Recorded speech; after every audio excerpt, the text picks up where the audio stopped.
October 6ஆம் தேதி ஞாயிற்றுக்கிழமை காலை 8 மணி வானிலை அறிக்கை.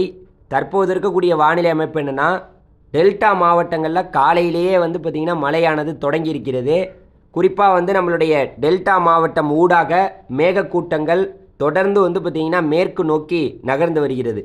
அதாவது பாண்டிச்சேரிக்கு தெற்கேயே நெய்வேலி, சிதம்பரம், மயிலாடுதுறை, நாகப்பட்டினம், தஞ்சாவூர், திருவாரூர், பெரம்பலூர், அப்படியே பார்த்திங்கன்னா திருச்சி, புதுக்கோட்டை, காரைக்குடி, மதுரை, திண்டுக்கல், ராமநாதபுரம், இங்கே வரைக்குமே குமுளி, அந்த மேற்கு மாவட்டங்கள் ஒட்டுமொத்தமாக திண்டுக்கல், இந்த பகுதிகள் ஒட்டுமொத்தமாக அப்படியே நாகப்பட்டினத்துக்கு அருகே தான் அந்த மேகக்கூட்டம் என்பது குவிந்து அந்த இடத்துல பல பகுதிகளில் மழையானது இப்போ லேசான தூறல், சாரல், கனமழையானது பதிவாகிட்டு இருக்குது காலை நேரத்திலேயே. இந்த மழையானது இப்போவே மழை தொடங்குதில்ல, இனிமே இன்று மாலையும் இந்த மழையானது கொஞ்சம் தீவிரமாகும். வெயில் இப்போ வெயில் அதுக்கான அந்த சூழ்நிலை இப்போ காலையிலே கிடச்சிருக்கு. இப்போ மாலையும் கிடைக்கும். மாலையிலும் மறுபடியும் வெப்பச்சலன இடிமலையானது தொடரும். இது மட்டும் இல்லாமல் வானிலை நிலவரம் என்ன அப்படின்னு கேட்டிங்கன்னா, நம்ம ஏற்கனவே சொன்னோம், வரக்கூடிய அக்டோபர் 10ஆம் தேதிக்கிட்ட ஒரு இலங்கைக்கு அருகில் ஒரு லேசான காற்று சுழற்சி உருவாகி அது தொடர்ந்து ஒன்றிணைந்த சுழற்சியாக நம்மளுடைய தமிழகத்துக்கு நெருக்கமாக வரும்னு. இது ஒரு பக்கம் உருவாகும். இன்னொரு பக்கம் அரபிக்கடல்லையும் ஒரு நிகழ்வு உருவாக போகுது, ஒரு காற்று சுழற்சி. அதுவும் தீவிரமாக போகுது, இதுவும் தீவிரமாக போகுது.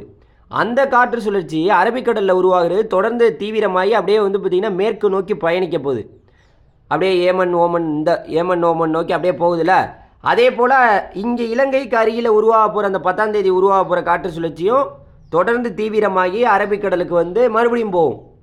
ஸோ இதனால் 2 நிகழ்வு, ஒரு நிகழ்வு போக போக பின்னாடியே ஒரு நிகழ்வு. அப்போ நமக்கு வரக்கூடிய அக்டோபர் 10ஆம் தேதி 11ஆம் தேதி வாக்கில் நமக்கு வடகிழக்கு காற்று என்பது நம்மளுடைய தமிழகம் ஊடாக பயணிக்க தொடங்கிவிடும். அதன் பிறகு அந்த நிகழ்வு அங்கிட்டு அந்த அரபிக்கடலுக்கு சென்று விட்டதும் பிறகு மேற்கு காற்றானது வரும். ஆனால் முதற்கட்டமாக அந்த அரபிக்கடலில் உருவாகக்கூடிய அந்த நிகழ்வுக்காக அந்த காற்று என்பது போகும். இதனால் பார்த்திங்கன்னா நமக்கு மழைப்பொழிவு அக்டோபர் 9, 10, 11, 12, 13, 14 தேதி வரைக்குமே ரொம்பவே தீவிரமாக இருக்குங்கிறத நம்ம எதிர்பார்க்குறோம். ஸோ அதனால் தமிழகத்தில் மழையானது தொடங்கிவிட்டது. பல்வேறு பகுதிகளில் காலையிலேயே மழை தொடங்குது. இதனால் பார்த்திங்கன்னா இனிமேல் வடகிழக்கு பருவமழை நம்மளுடைய தமிழகத்தில் அடுத்த ஒரு சில வாரங்களில், அதாவது நம்ம நினைக்கிறோம் அதிகபட்சமாக அக்டோபர் இறுதியில் தான் தொடங்கும்னு நினைக்கிறோம். பொறுத்திருந்து பார்ப்போம். வானிலை செய்திகள் பல்வேறு வகையில் மாற்றத்துக்கு உட்பட்டது. நம்ம ஒன்று சொல்லுவோம், அது திடீர்னு ஒன்று நடக்கும். அதனால் பார்த்திங்கன்னா இப்போல்லாம் எந்த ஒரு ரேடாரு எதை வச்சு கணித்தாலுமே அது பார்த்திங்கன்னா நம்ம கணிப்பதற்கு கொஞ்சம் மாறாக தான் பார்த்திங்கன்னா செய்திகள் எதாக இருந்தாலுமே வரும்.